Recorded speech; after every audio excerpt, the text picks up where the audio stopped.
Nice jowl. The seasonings, of course, orange, lemon, fennel, black pepper.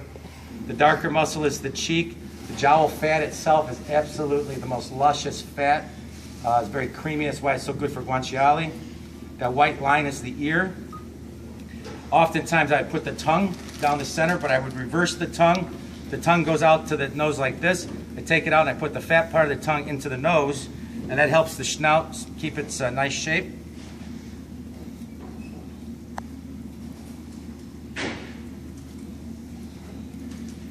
So while he's digging at that, what he just did is actually a legitimate type of inspection. It's called organoleptic inspection.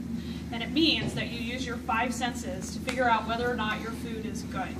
And it's loggable, and you can write an SOP for it. So if you're making this and you cut it in half and it's got, I don't know, a gigantic black streak down the middle of it, you would know that it's not good, right? And you would reject it. And you can do that because you looked at it and you said it's not good. If it doesn't smell good, okay? If it doesn't feel right, if it doesn't have certain, you got to figure out what those certain characteristics are. There's the sixth thing that we do is kissing it. That's not in my HACCP plan. Does it turn you into a prince? Yes. The nice little pig nose. So that's it. Now for me, from a plate composition, and we're going to talk about money in the afternoon session about, is this really worthwhile for you to have in a restaurant, Well, this head, you pay the same amount if you pay the farmer, the way I do. He's got a head with every pig, nobody knows what to do with it, he can't sell it. But I have a relationship, I buy the pig, so I still pay my $3.50, $4.50 a pound for that head.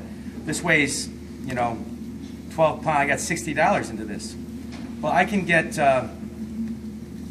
40 appetizer portions at $12.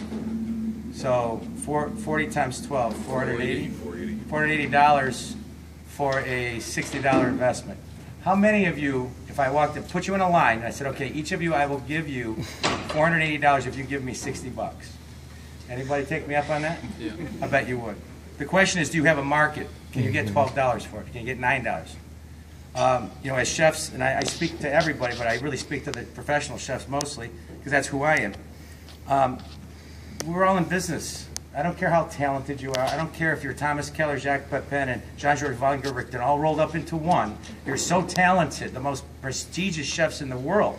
You don't know how to make money, either for your own business or the people you work for. You are worthless to me. So you being a half-chef creative person is fantastic, but business, okay, and profit is not a dirty word, okay? We all do this because we're very passionate about it, okay? But there has to be commerce. Well, why do I plug this to you? I want you guys to create a demand for farmers to grow us good pork. Okay? Without good pork, you've heard Christophe talk about it, Dominique talk about it, Kate. I don't care who you are. If you start with garbage, you end up with garbage, period. And if we continue to make it difficult for pig farmers to raise wholesome stuff, they got it. The longer the pig's alive, the more exercise it gets, the better tasting it is, right? The longer that pig's alive, the more it costs him. So he can't, the farmers cannot compete with commodity pork. 90 cents a pound to for commodity pork, $3.50 or $4.50. Depends on the breed. I pay as much. I could have $1,200 into a pig. I got to turn that $1,200 into $3,600 because I got to make money. My kids need to eat. Okay. Would you say that again for my wife? She doesn't believe me.